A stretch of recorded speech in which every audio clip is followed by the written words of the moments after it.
And we're back to Grady's Field. Sorry for that, folks. We had our Wi-Fi drop here at the press box. Scouts have since gone down 1-0. Lance Morris will try to make some sense of what happened while you were gone.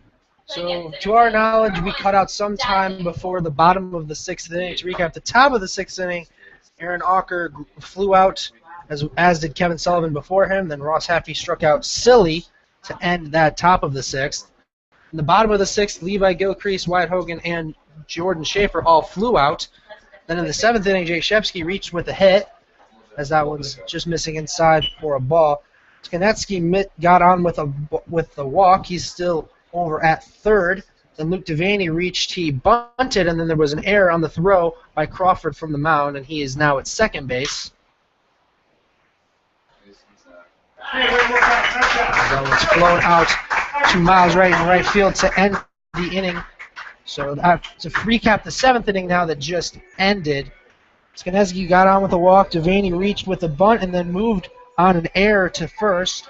Then Reamer flew out to Lee Solomon behind first, and Lincoln Reed was about to get under that but wasn't able to get to that. He was called off by Lee Solomon, and then Shimolewski grounded out to Schaefer. He looked back to runners, and then Dazon Cole flew out to Miles Wright, out in right to end the inning. So after all the madness, we missed the scoring play live, but we recapped it, and now the Monarchs on top by a score of 1-0 after the top half of the 7th inning.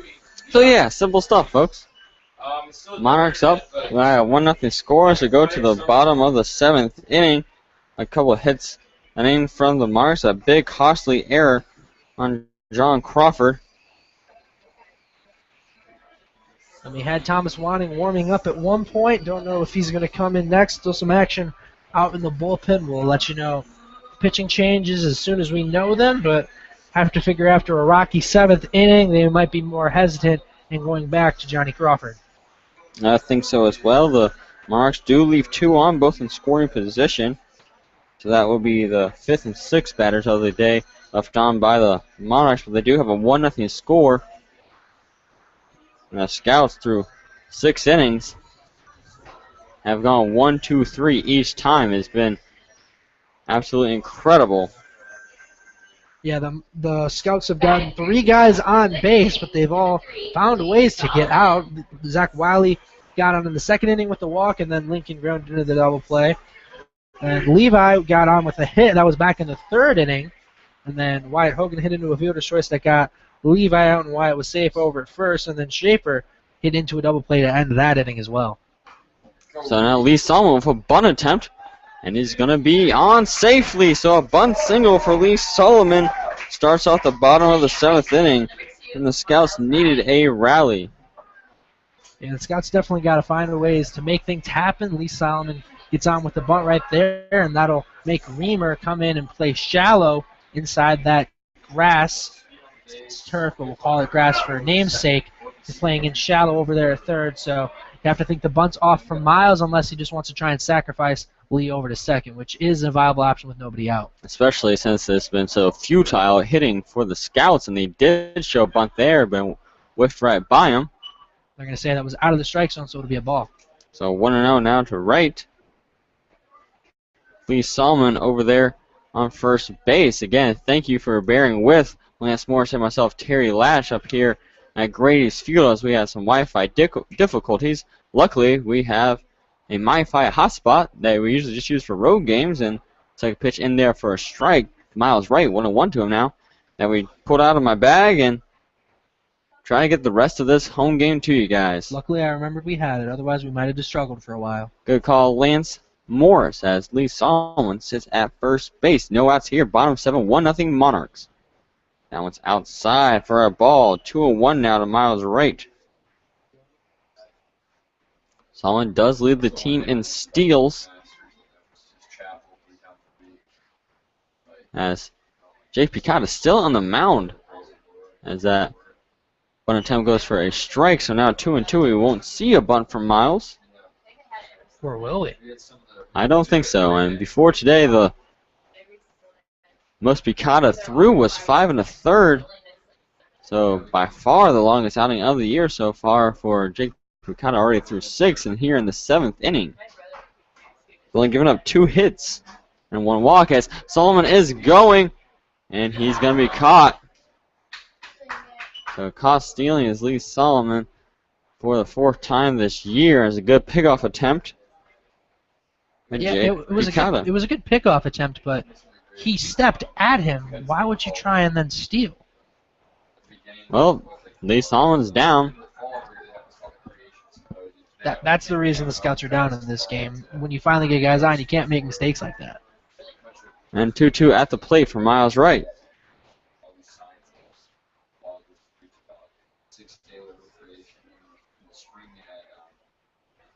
Down outside, checked. All right, we'll have another full count. First of the day for Miles. As we have 1 down here in the bottom of the 7th after Lee Solomon was caught stealing. Here's the 3-2. That one chopped past the head of Picada towards Sullivan. He bobbles that one. That should be a infield single. Imagine they're going to roll that one an infield single. I don't think they put anything on the error board, so I think that one will go down as a hit. So Miles Wright with the infield single was a tough play for Kevin Sullivan to make. I think Miles would have been safe anyway. Infield single. And now that brings Kyle Carnahan to the plate after back-to-back hits to start off the bottom of the 7th inning. Before, in the first 6 innings of action, only 1 hit for those first 18 outs. Kyle Carnahan at the plate. First pitch to him is, the line towards left field and put away. That one was easy money for Shimolewski. It was a well-hit ball by Carnahan, who's been putting good charges lately, but that time just right to the glove of Shimolewski. Just not the Scouts' day on that play. That's exactly right. It was well hit, but just happened to be right at Shimolewski out there and left, so Scouts can't catch a break, but they still got Miles Wright over on first with David gone at the plate. Miles represents the tying run here in the bottom of the 7th inning in this quick-moving contest. 1-0 Monarchs, 2 outs here in bottom 7. David Gaunt swings and misses at the first pitch. Gaunt today is 0 for 2 with 2 ground outs to Kevin Sullivan over there at short.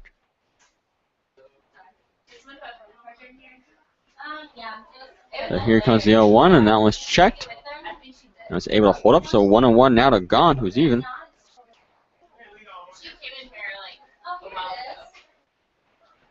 So Miles Wright takes his lead at first base. Scouts trying to get back into this one. Avoid the first 3-game losing streak of the season against the Lake Erie Monarchs. 1-1. Swung on and missed. Picada's pitch had a little bit of movement on it. Jake Picada has now pitched 6 2/3. By far his longest start of the year. This is his 5th start of the season.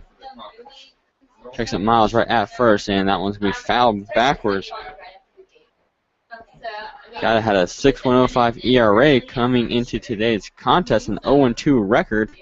So he struggled a little bit this season, but has been sitting down the Scouts all day long here at Grady's.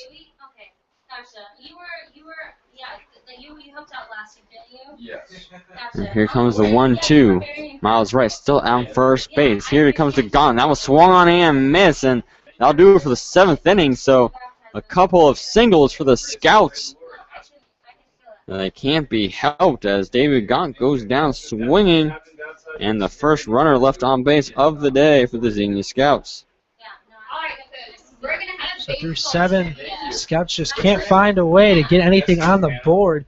They haven't gotten a guy over to second, let alone to third. So definitely a struggle so far for the Scouts.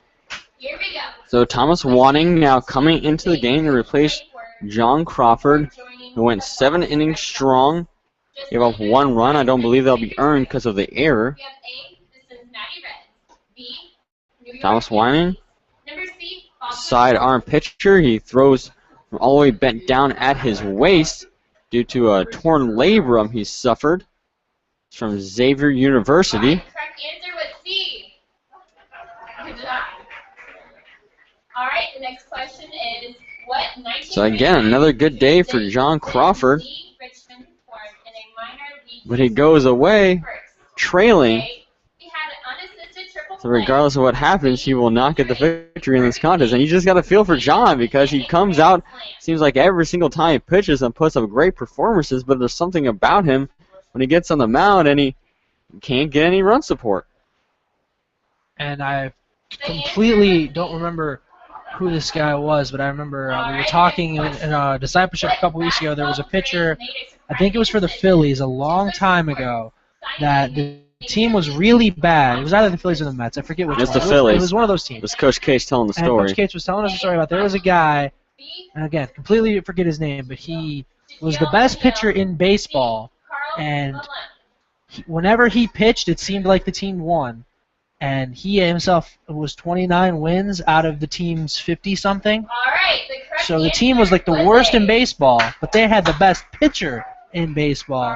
And when he was pitching, the team found a way to win, and they always got behind him. And was it Steve Carlton? I'm not sure. I'm just Googling things here. Maybe it was Steve Carlton. It was somebody really good. And whenever he pitched for his team, they went out there and won, but it's kind of just that same thing. Crawford just not getting the run support that some of the other guys for the Scouts have gotten, even though he's pitched just as well as some of the other guys on this squad. So just one of those things that the Scouts haven't been able to muster up enough run support for him in his starts. And it was Steve Carlton, and now we're in the top of the 8th inning. Scouts down 1-0. Thomas Wanning stepping onto the rubber, and we're going to start off with Kevin Sullivan, his 4th time at the plate. He's 1 for 3. First pitch bounces in the turf. We see the black pellets sprout up. 1-0 now to Sullivan.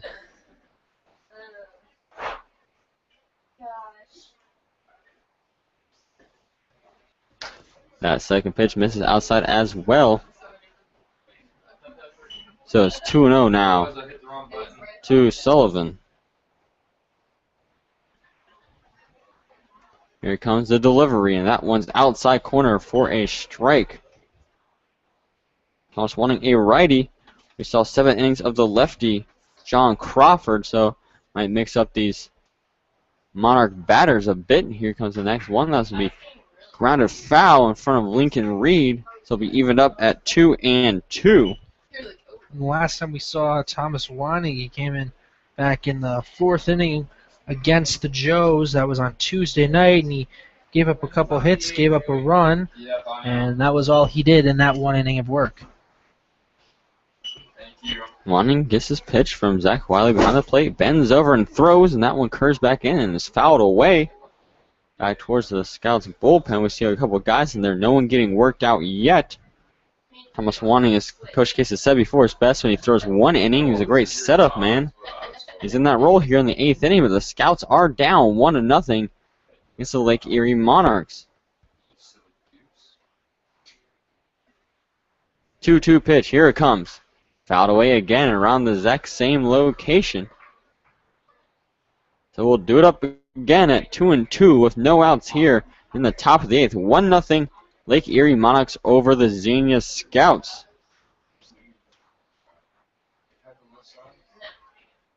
And it's just been a day of no hitting at community night for the Scouts. And here's the next pitch, and that one's well outside. Good scoop by Wiley, and we're going to have a full count for Wanning's first batter.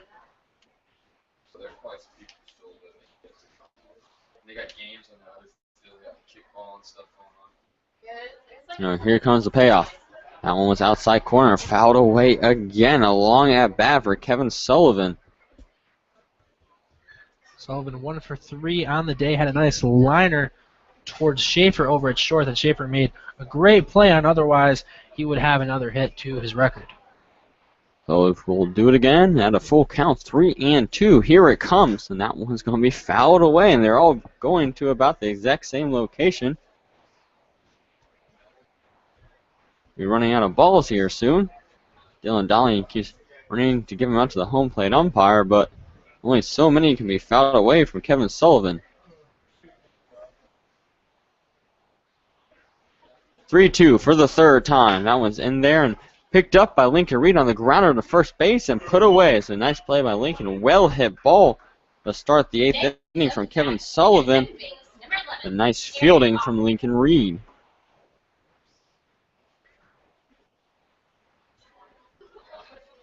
And here comes Aaron Ocker. The second baseman is 0 for 3 today.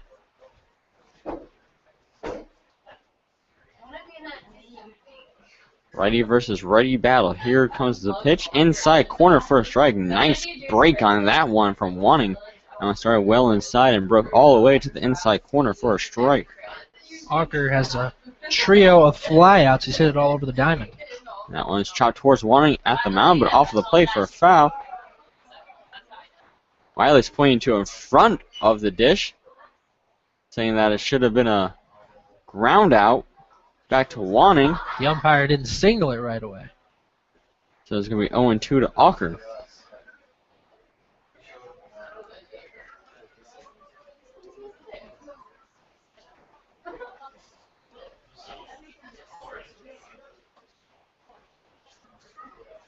Thomas Wanting bends over at the waist in his stirrups, and here comes the 0-2. And that one just missed. I guess somewhere. You could say that. So 1-2 now to Aaron Ocker. One out here, 1-0 Monarchs in the top of the 8th, and that one's going to be fly to left field and put away by Wyatt Hogan. So the second consecutive time that Ocker has flown out to Wyatt in left field. So 2 up, 2 down here in the top of the 8th for Thomas Wanting. And that's going to bring Ross Haffey to the plate. The 6'5" first baseman from Miami University, and he swings and off of the foot of Thomas Wanting. And that's going to go for a single, so great effort from the pitcher. Might have kept it from going to the outfield, but also might have kept it from being the last out of the innings. It took an awkward bounce off his cleat. Might have hit the edge of the swoop of his Nike cleat before it bounced towards first base for an infield single. Definitely want to be one of the weirder hits that Ross Haffey gets all year. He's now 2 for 4. That's going to bring up Jake Shepsky, who singled and scored last time. The only run of the game for either squad. He lays down a bunt. Wanting picks it up, throws to first. Not in time, and it ends in the outfield. Lee Solon picks it up, and runners will be on second and third now for the second error of the day on a pitcher.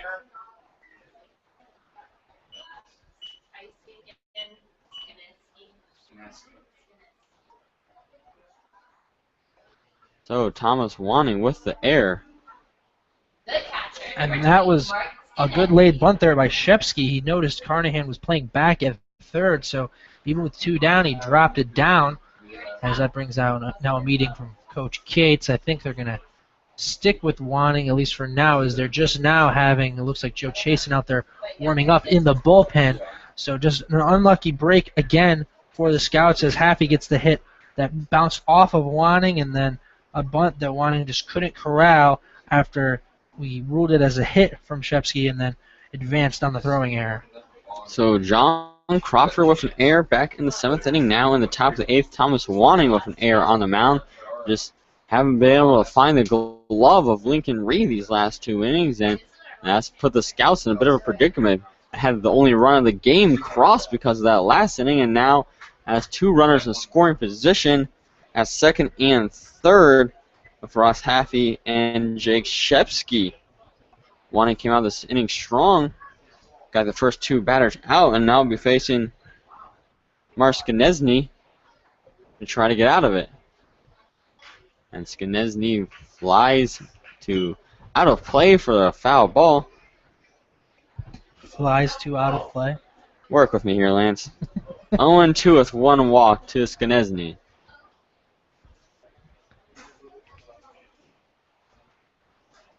Two outs. Scouts 1 away from getting out of the top of the 8th. 0-1, and that one's going to be chopped towards third base. Kyle Carnahan, he picks it up, throws to first in time. So yet again, 2 left on from the Monarchs.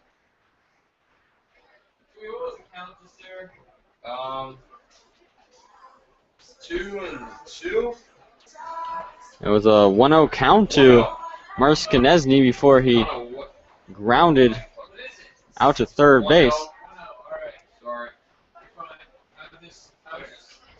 So the Scouts find a way to get out of that 8th inning. As like you mentioned, they left 2 guys on to the Monarchs. Yet again, they've done that a few times. That'll be the 4th time they've done that. So they've left 8 runners on in this 1-0 ball game. So even though the Scouts haven't found a way to do anything yet, the fact that the Monarchs have left that many guys on gives the Scouts a fighting chance as we get ready to start the bottom of the 8th. And it looks like that's still Picada. it is still Picada. I am shocked. Jake Picada's coming out for his 8th inning of action. We don't There's see no one in the bullpen. There is no one in the bullpen. That's a ghost town out there. We're talking about a pitcher whose most innings on the year coming into today was 5 1/3. He's going for 8. Yeah. Something that definitely That means you came should out of be getting left tired. field. Scott's got to take advantage. We'll see if they'll. Coach Dim DeSana and the Lake Erie Monarchs have any activity later on in this inning. I would be shocked if they didn't, but so far it's been all Jake Picada. I mean, he's only given up 3 hits. No scout has gotten to second base yet, so with no runners in scoring position on the day, why take him out if his arm's still feeling okay? That's going to bring up Zach Wiley. Last time he grounded out too short, and Kevin Sullivan, who has had a game for himself. And if you're the Monarchs, if it ain't broke, don't fix it. Why not keep running him out there till some trouble starts up? Here comes the first pitch to Zach Wiley, low and away for a ball. Wiley did walk back in the 2nd inning.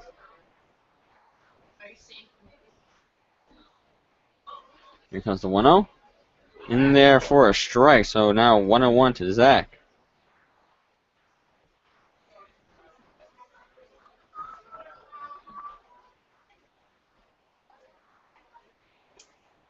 Here's the 1-1 to Wiley, and that one's outside for a ball. So Zach's been taking these pitches, waiting for the perfect one.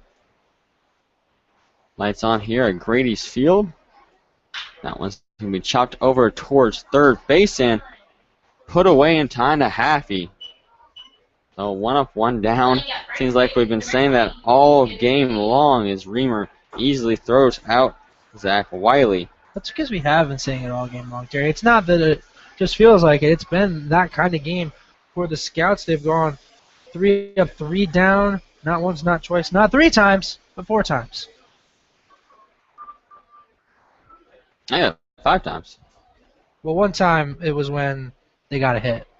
Still, 3 players up. The other times they did it and didn't get anybody on or get a hit.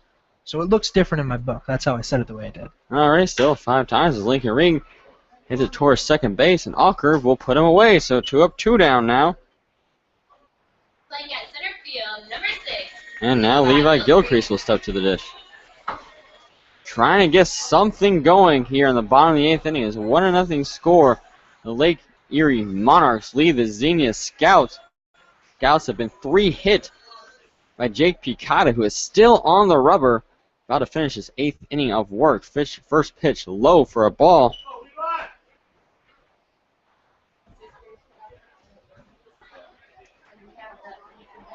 Now he'll do it again at 1-0, and that was swung on and tipped at the plate.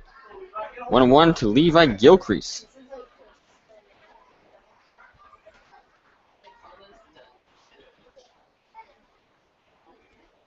One pitch outside for a ball. Good eye from Levi.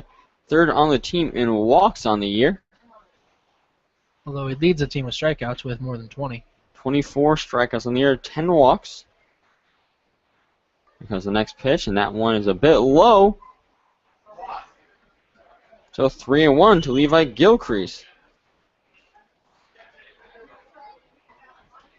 Scouts also love to get a base runner on with 2 outs here in the bottom of the 8th. Here's the 3-1. That one's going to be swung and fouled off.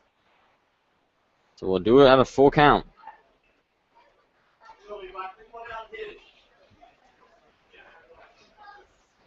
Scouts desperately trying to avoid going 1, 2, 3 here in the bottom of the 8th.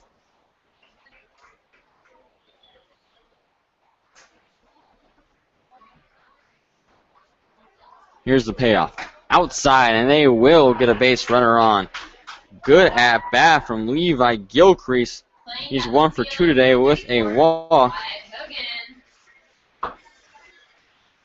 That was a very close pitch to take with a 3-2 count. You have to be really sure that it's just outside the zone in order to not swing at a ball that was very close to being called a strike 3. So now Wyatt Hogan comes to play. He's 0-2, fielder's choice, and flew out to first base last time, and that one's in there for a strike. Right down the pipe to Wyatt Hogan. Like Gilcrease standing on first base, represents the tying run. Does have a lot of speed. Don't think we'll see him steal with 2 outs. Second pitch in there, inside corner for a strike. So quickly Hogan goes down 0-2. Do see some activity in the bullpen now for the Monarchs for the first time of the ball game. Looks like it's going to be a righty. That helps us narrow it down a bit. That one's going to be fouled. Out of play by Wyatt Hogan. We'll do it again at 0-2. Only 6 righties on the team. With our obstructive view, I can't tell just 2 it is, but we do know it's a righty.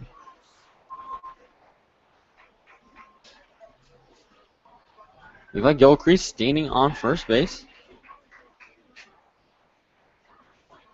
Wyatt Hogan at the dish. Scouts down. 1-0. That one's in there for a strike. Hogan goes down looking, and that ends the 8th inning. The Scouts are down to the last 3 outs of this contest. Down 1-0. The object of the game is to see if the elephant can knock down all the plastic cups in 60 seconds. Whichever one knocks them all down first wins. So that will be the only second strikeout of the day for Picada. Unbelievable. They go through 8 innings strong. He's only given up 3 hits, 2 walks, and has 2 strikeouts. All right, are you ready? It's been great help from the field, but it hasn't been that many spectacular plays. Maybe 1 or 2 has just been perfectly placed balls that have resulted in a lot of grounders and pop-ups. It's just been a spectacular performance from Jake Picada. And that's going to bring Joe Chasen into the game for the Xenia Scouts. So Thomas Winning goes 1 inning. And the last time we saw Joe Chasen was in the beatdown that the Joes handed to the Scouts that was back on Tuesday night. And Chasen came in for the 6th inning and set every single batter he faced down on strikes. And the more important note about that, it was right in the thick of Murderers Row for the Joes, as we aptly named them.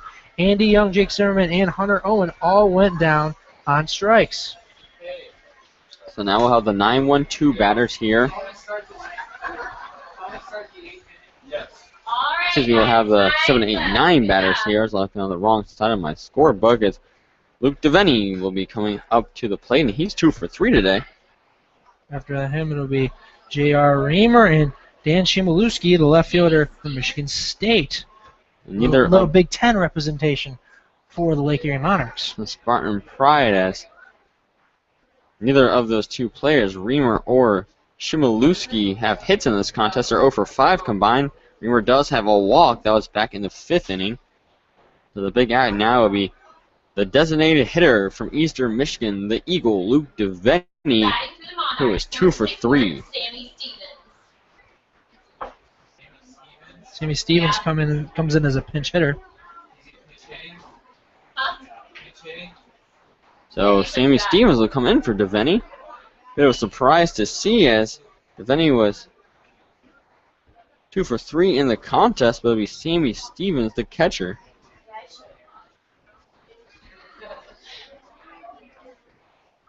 First pitch went for a strike from Chasen. That one hit Stevens. So a runner will go on here to start the top of the 9th inning. Yeah, Sammy Stevens was the catcher last time out when we played the Monarchs. He actually had a home run in that 2nd game of the opening season series. So Stevens gets plunked, and we're standing on first base. It looks like we're going to have a pinch runner, number 17, Jason Gasser, coming into the game. So we have a pinch hitter who's hit by a pitch and then pitch ran for. Say that 5 times fast. Not going to be able to do it. And here comes J.R. Reamer, who is 0 for 2. And that was way outside. Nice grab from Zach Wiley. We would have seen Gasser on second base.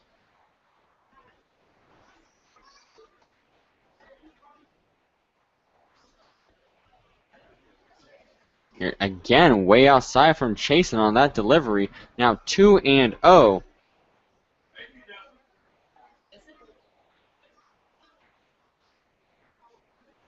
Two and 0 to Gasser. Excuse me, Gasser sitting on first base. 2-0 to Reamer.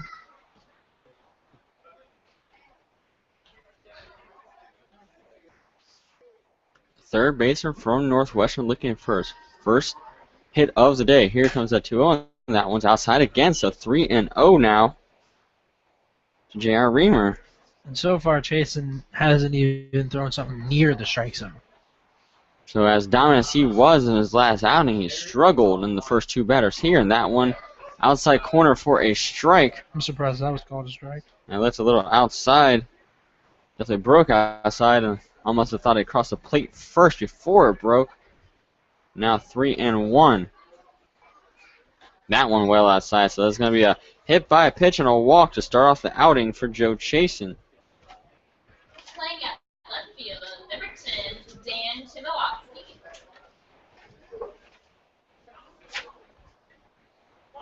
So the first walk of the day for Chasen. Third walk of the day, period, for the Scouts, as Dan Chmielewski will come up to the plate. With no outs here in the top of the ninth inning. 1-0 score. Tony Campbell is getting ready in the pen for the Xenia Scouts. See if they go to him. And we've seen this before when guys struggle, that they are not hesitant when it's still a close game situation to go to the bullpen. So it looks like they're going to stay with Chasen for now, but if this gets more out of hand, the call to the bullpen will be made. Especially considering the fact that the Scouts have not been hitting the ball well today. Only 3 hits on the afternoon. They haven't had a runner get to second base in the whole evening. First time of the season the Scouts have struggled so much at the plate. Coming off a 14-8 record in game number 23. Definitely the most struggles at the plate so far on the season today against the Lake Erie Monarchs. And we'll set up again for Dan Chmielewski, the right-hander against the right-hander Joe Chasen from Hillsdale College. With runners on first and second, no outs here in the top of the ninth inning. Chmielewski shows bunt. He'll lay it down. Chasen will pick it up, throw to first. And not in time. It's going to be a bunt single. So another hit for the Monarchs. And that's just what the Scouts had to do on that one, because Ed Carnahan came in charge. There probably wouldn't have been anyone to cover third base on that one to have a chance to get the lead runner out. So they just kind of had to settle for that one, try and get the out at first, but a good laid bunt. And Chasen wasn't able to get that over to Lincoln at first in time. And the Monarchs are to the top of their lineup for the 5th time today.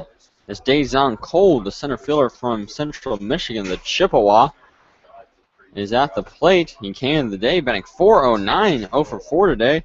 Both players who are batting over 400 for the Monarchs are 0 for 4 in this contest. They again help from players that are normally in the supporting role as the infield plays in. Dazon with a wild swing as he gets ready at the plate, and here's the first pitch to him, and that one a little bit low for a ball. So a hit by a pitch, a walk, and a bunt single to the first 3 batters here in the top of the 9th inning. Chasen on the mound. Here comes his second pitch, and that one is going to hit home at batters. It hits the number 1 of the jersey of Dazon Cole. Tony Campbell still warming up in the pen, or trying to see if they're going to make a move towards him. Joe Chasen's got to shake that one off. But now a 2-0 score as Coach Bubba Cates comes out to the plate. And they're going to have a meeting on the mound. Zach Wiley, Lincoln Reed, Jordan Schaefer. Now Kyle Carnahan starting to walk in there slowly.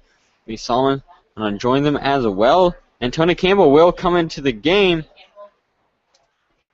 So, tale of two cities in the last two starts for Joe Chase. In his last appearance, he struck out the side in his 1 inning of work. And today, puts the first 4 batters on before he's replaced by Tony Campbell. 2-0 score here in the top of the 9th inning. No outs to the Lake Erie Monarchs, who have been pretty dominant in this one. The score doesn't say it, but they've left 8 runners on to the Scouts 1. The Scouts haven't had a base runner get to second base yet today. This whole contest, it just hasn't clicked for the baby blue and whites of the Xenia Scouts as Tony Campbell comes into this game. And Campbell comes in an incredibly tough situation with the bases loaded. Joe Chasen hit in a run off of a hit by pitch. And just like you said, tale of 2 different Chasens in his last 2 outings. Like you said, time before, struck out the side, and today couldn't get a single out. So just not the Joe Chasen we're used to seeing, and now Tony Campbell's going to have to come in and try and salvage what he can. And we saw Campbell on Tuesday in the first game down at Hamilton against the Joes. He pitched 2/3 innings, didn't give up a hit or a run, did have a strikeout. That was a good day from Campbell. Has been put in a bases loaded situation before, and he struck out 2 batters. He's been put on before against the Northern Ohio Baseball Club, and that one, it was bases loaded with no outs, and he struck out the first 2 batters. Did give up a 2-run single. Both of those, of course, not earned to him, but Campbell has seen this situation before and has shown his reserve, so we'll see what he does on the rubber today as he faces Kevin Sullivan, who's 1 for 4.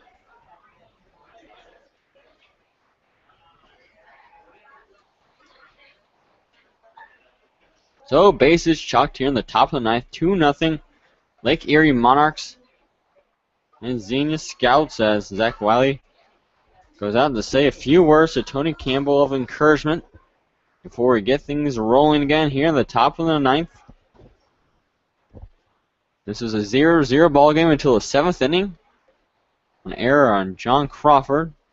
Open up the scoring. That one's going to be fouled right on the first base bag, and Lincoln Reed watches that one tail off out of play, and 0-1 now to Kevin Sullivan. Luckily, that one went foul. That's scoring at least 2 runs. And Sullivan was the last player to see a new pitcher when Thomas Wanning came into the game. His first batter he faced was Sullivan, as that one does not drop into the strike zone. The breaking pitch from Campbell doesn't break enough, and it's 1-1. Already 1 run across here in the top of the 9th. It was given up by Joe Chasen. That one drops in there for a strike. And it fell perfectly from the sky. So now 1-2. Campbell trying to get the 3rd strikeout of the day. And here it comes. That one's going to be hit to deep right field, but fouled. If that one could have been strained out, it might have been danger. Luckily for the Scouts, it fouls away harmlessly. So we'll do it again at 1-2 here in a pivotal spot in this contest. 2-0 Monarchs over the Xenia Scouts. 1-2 pitch to Sullivan. That one's going to be fouled backwards again. And Campbell showing great resiliency out there. He comes in to a situation with the guys on, and he's throwing them right down the pipe and not afraid to go at these Monarch batters, even though there's damage on the base paths. Monarchs have done a good job of getting the most out of their at-bats. I can't tell you how many times we've seen a player with 2 strikes against him foul a myriad of pitches away and stay alive at the dish, as the lefty Sullivan is doing so again right here. Here comes the 1-2. That one's going to be fouled backwards, this time into the net, and it will stay in the field, but we'll do it again at 1-2. That was a great job staying alive by Sullivan. Realized that one was going to break back into the strike zone and had to swing at that one to stay alive and just manage to get a piece of it. bases chalk. 2-0 ball game. No outs, top 9. Here's the 1-2 pitch. And that one's hit to Levi Gilcrease in center field. And it'll bounce in front of him. And that's going to score a run. So RBI single.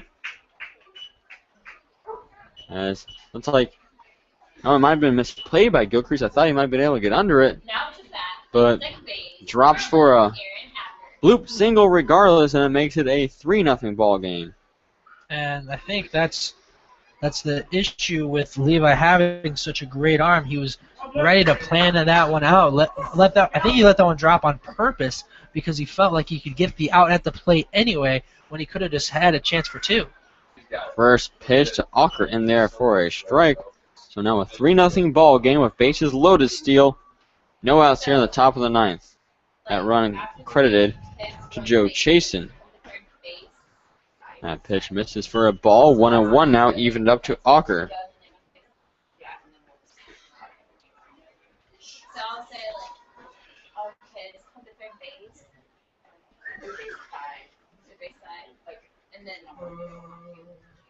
So no outs there. Tony Campbell gets his pitch, the righty from Nyack College. And that one swung on and missed by Ocker, so now he has 2 strikes against him with the 1-2 count. Nick Street out there warming up, so if this one does break open, chance we could see Nick Street. Okay.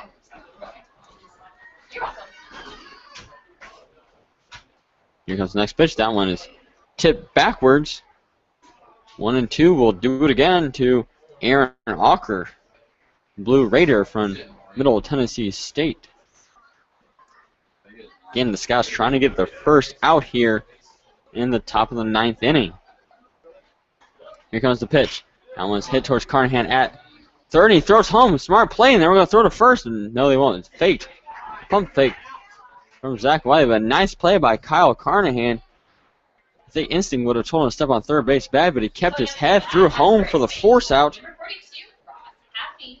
The Ocker's on with a fielder's choice, but will now be 0 for 5 on the day. As Reamer was thrown out at the plate on the force out, and Ross Haffey comes to the dish. That one inside for a ball. Pretty sure that was Shimolewski out at the plate. Reamer and Devaney both scored. You're right, Lance. That was Shimolewski out at the plate.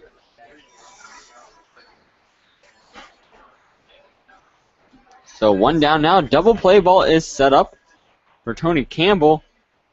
They love to get out of this inning with only 2 runs across. 1 out, bases loaded. Here's the next pitch to Haffey. That one's lined to the gap in left field. White Hogan makes a dive at it, but it's going to get way past him, and this game's going to be broke open. They're sending 3 home to a 3 RBI double for Ross Haffey, and that's going to clear up the bases a little bit, and there'll be 1 man standing on second, Ross Haffey.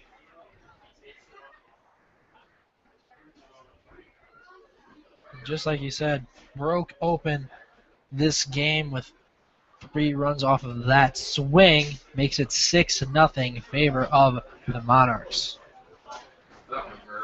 So this inning started in a flux with Joe Chasen coming in for relief and putting the first 4 runners on, including hitting a batter home before Tony Campbell replaced him, and Campbell gave up an RBI single in his first batter, a fielder's choice, and now a 3 RBI double. Here's the next pitch. On outside for a ball. Now it's 1-0 to Jake Shepsky.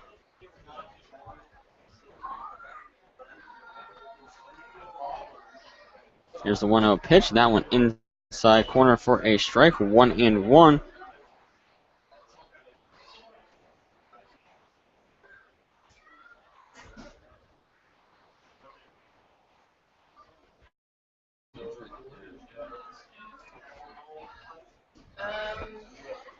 One down to Shepsky. That one's going to be hit towards Lincoln Reed at first. Makes a nice play to get back to Campbell. So that'll be a 2 down as that advances Haffey to third with the 3-1 put out. And that'll bring up Mark Skonechny. And Skoneczny in this contest is 0 for 3. Yeah, he's 0 for 3, struck out looking. That was back in the 5th inning and drew a walk in the 7th. And with Sammy Stevens being replaced earlier, I was going to say on deck, but I forgot that he was pinch ran for from Gasser. So next batter will restart. The lineup here in the top of the 9th inning. First pitch goes to a ball for Skoneczny. The 9th batter here in the 9th. Haffey on third. Here's the 1-0, and that one's going to be fouled high in the sky. Or it's going to be put away by Lee Solomon right before foul territory, and that will do it for the 9th inning, but not before. 5 big runs cross the plate, and the Lake Erie Monarchs at least put the stake into the coffin. They didn't hammer it home yet, but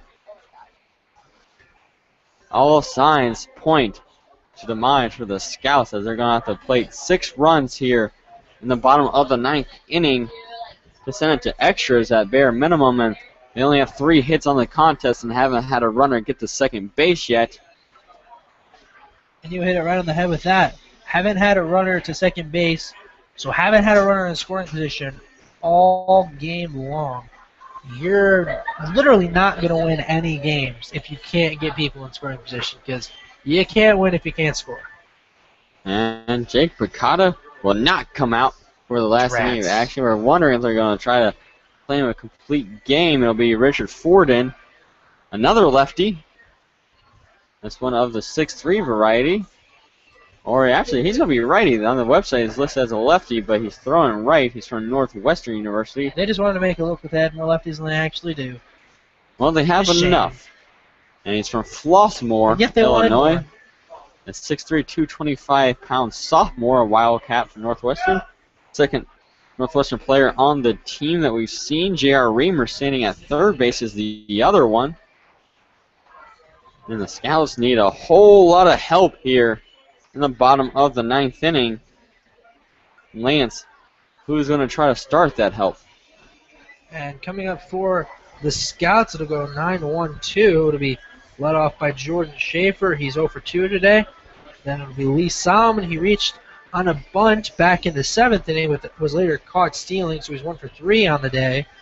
Then it'll be Miles Wright. He has an infield hit himself on a strange play earlier on out there by Sullivan at shortstop. So Miles also 1 for 3 on the game. So we'll see what the Baby Blues can do here in the bottom of the 9th inning. It's been a weird game, just a performance of the play that we're not used to seeing from the Xenia Scouts, especially after those 2 losses, especially last night's the dramatic fashion. We expected to see a Xenia Scouts team ready to get at it, but this came out kind of flat today, and they'll have tomorrow in Flat Rock, Michigan. Again, apologies for our stream that was dropped earlier in this contest, so not the best day you have here in the press box either, as our Wi-Fi just dropped on us. Still down, we're actually using a hotspot. As Jordan Schaefer comes to the plate, as things have run amok here at Grady's Field in Xenia, Ohio. Scouts trying to put 6 across the board or more. Here's first pitch in there for a strike to Schaefer, who's 0 for 2 today. And the way the Scouts have been playing, I'll settle for 1 or 2 runs. Here comes the 0-1. That one's to be fouled high and away to right field and out of play. So 0-2 now to Schaefer.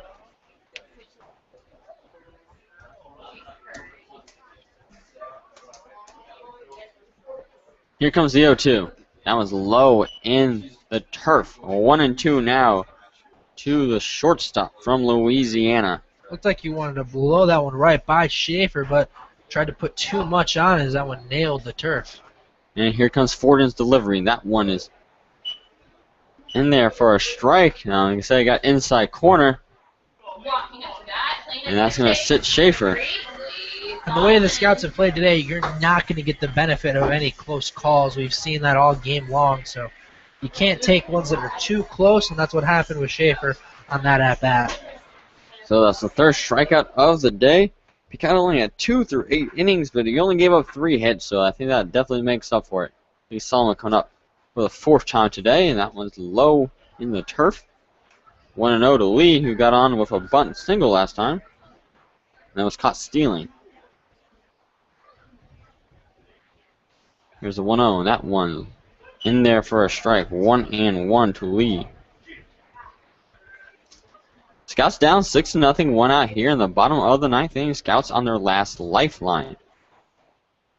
1-1 pitch, and that one's high. Right at the helmet of Lee Solomon. He ducks out of harm's way. Now 2-1 to Lee. Here comes that 2-1 pitch from the righty. That one's going to be lined to right field for a single. So Lee Solomon now be 2 for 4 on the day. So Lee with multiple hits is really the only guy on this team that has been able to square up any balls today. So the fact that he has 2 hits, a nice testament to Lee as a player. Lee Solomon now batting 500 on the afternoon. That's going to bring up Miles right. He singled last time. An infield single on a 3-2 count. So see if the 1-2 batters can both get singles again here in the bottom of the 9th. The Scouts definitely need it. Down 6-0. Here comes the first pitch. And that one's way high. And they're going to have a meeting at the mound with Richard Forden. So 1-0 count to Miles right. That's Marks Konechny had a sky for that one. And he meets out with his pitcher Forden, came in to close this one out. Jake Picado on his way to get his first victory of the season. Came in today at 0-2, pitched 8 incredibly strong innings of 3 hit ball, no runs, 2 walks, and 2 strikeouts. Didn't allow a runner to get to scoring position. Here comes the pitch to Miles. That one's the exact same spot, way up top. Hitting the attic. Gotta wonder if for whatever reason he wants to pitch around Miles, because those two not even close. So it's either he doesn't want to pitch to him or just some control issues. Last time Lee was on base, he was caught stealing before Miles could single. Here comes the 2-0, and that one is in there for a strike.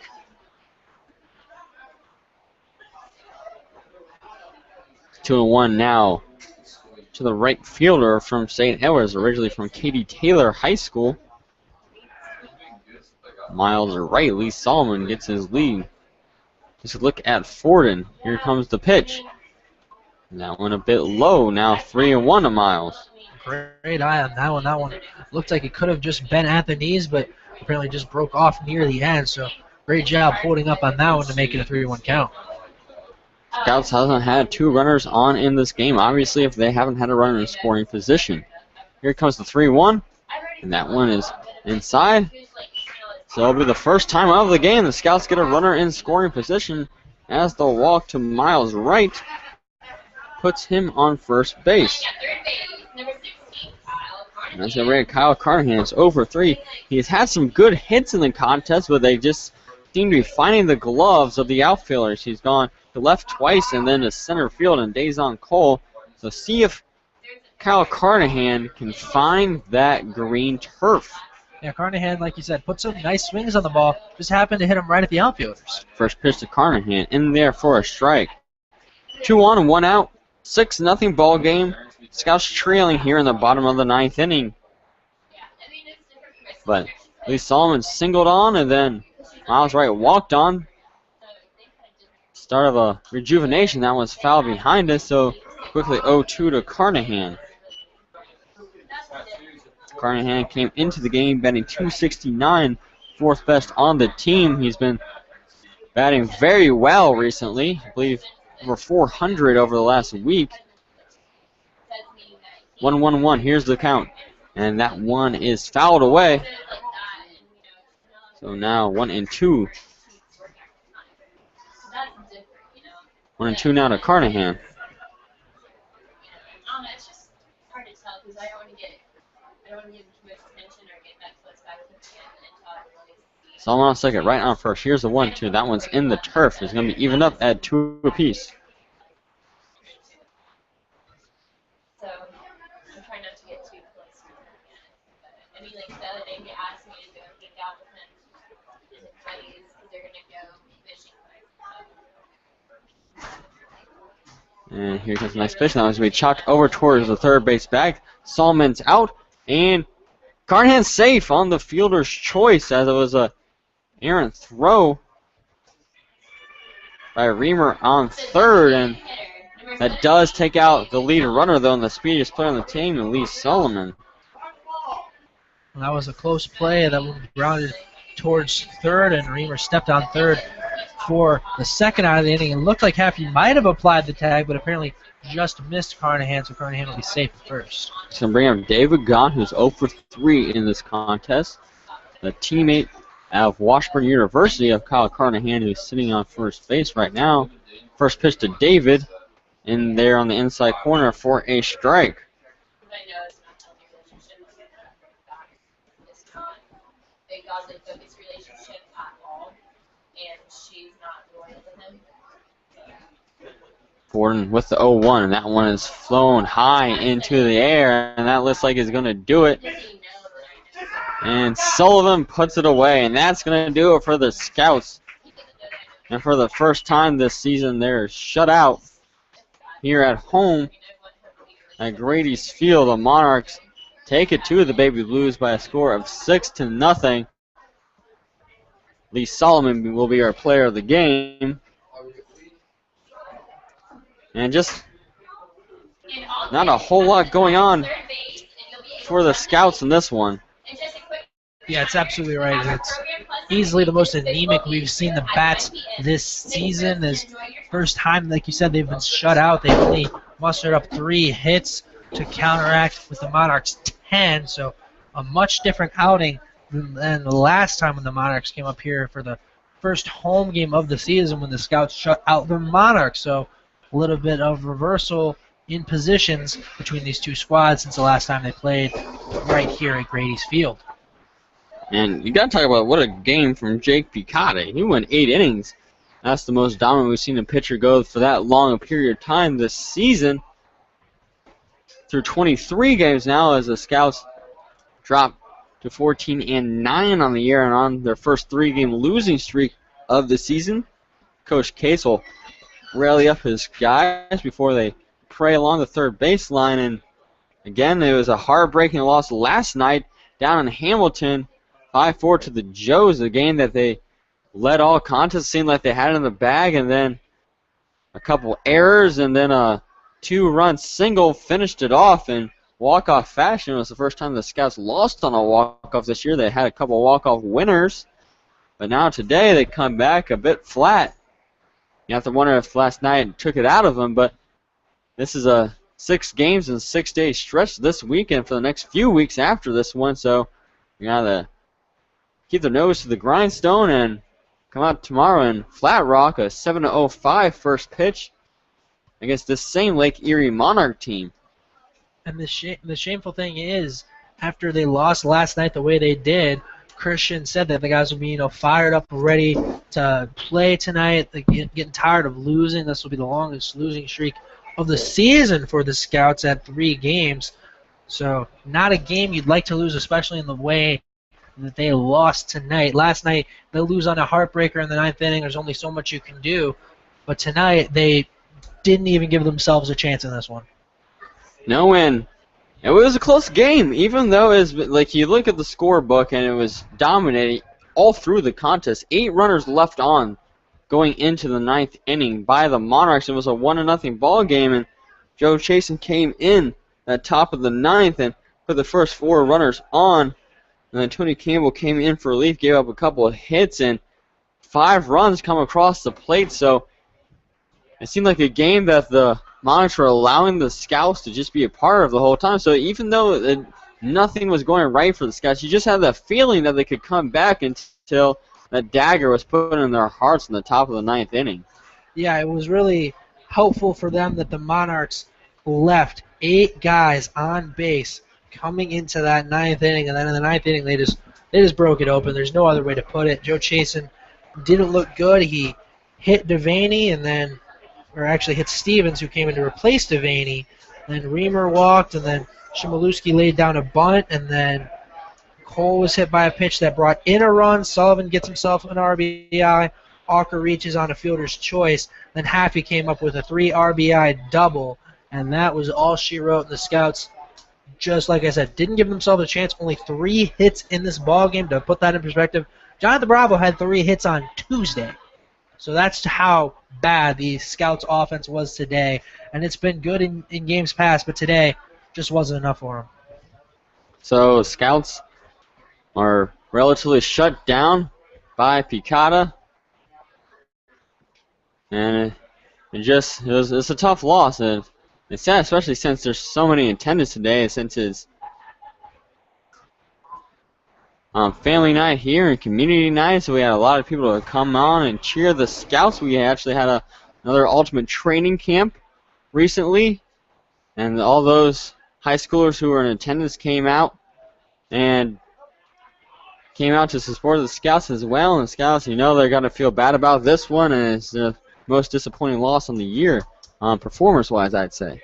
Yeah, the Scouts just didn't bring it tonight, and it doesn't get any easier for them. We take, like we said, the long trip up to Flat Rock, Michigan.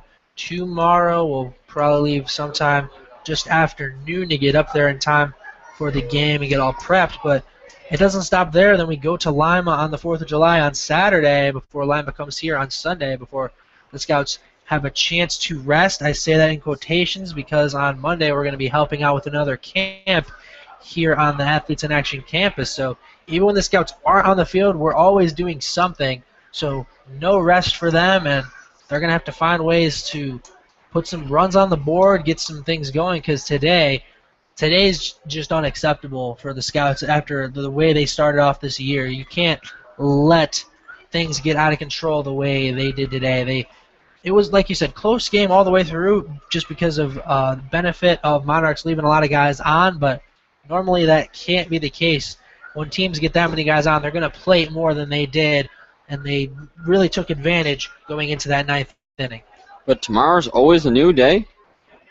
See how they respond to now their first 3 loss streak of the year before their only losing streaks for the Hamilton Joes at 2 apiece. It's been a team that's been able to bounce back every time they've gone down this season, but didn't see that today here at Grady's Field. Maybe a road trip will be good for the Scouts, and it'll maybe revitalize their minds. As again, Lee Solomon is today's player of the game. He's starting to walk up the hill right now. You see him come up, and it'll be Lee's second time winning player of the game. One of the few bright spots in this game. But we also have to talk about John Crawford, who would be our player of the game, but he goes back home early since he lives so far away in Wapakoneta. So as soon as he's done pitching, he heads home. He did a fabulous job. 7 innings pitched. Only gave up 1 run in those 7 innings. So, of course, John would have been, but he can't be since he's, not here. We can't interview him. But, again, in his 4th start of the year, it's just so sad that he hasn't been able to get the run support. But that's going to bring Lee Solomon. We had a 2-for-4 day, including his last 2 at-bats, a bunt single back in the 7th, and then that liner to right field in the 9th that looked like it might start a rally because right afterwards Miles Wright was walked, so runners on first and second with 1 out, but then Carnahan hit into that fielder's choice and got on. That knocked off Solomon on third base and was the only Scout of the day to get close to third base. Only 2 players on the Scouts got in a scoring position, as Miles Wright was also put in a scoring position as well. As Lee Solomon comes in as our player of the game, he'll take over for Lance Morse on the headset. Get that going here. We'll move the camera around a little bit. How you guys Lee, doing? pretty good, Lee. We have you seat a little closer to me over here. Oh yeah, sorry. Oh, you're good. We'll move it over slightly again.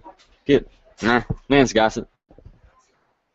Other way. There we go. Okay. Lee is finally in the frame. Lee, rough game out there. Congratulations on Player of the Day. You went 2 for 4 today, but after such a dramatic loss last night, you think that has any role in the play today? It was just so slow out there? Potentially. I don't know. I think we didn't have a lot of energy coming out. I think it just kind of dragged on as the game went fast and outs were being made quickly. But I don't know. I mean, the guy threw pretty well. He wasn't anything special, but, we just couldn't get it going today.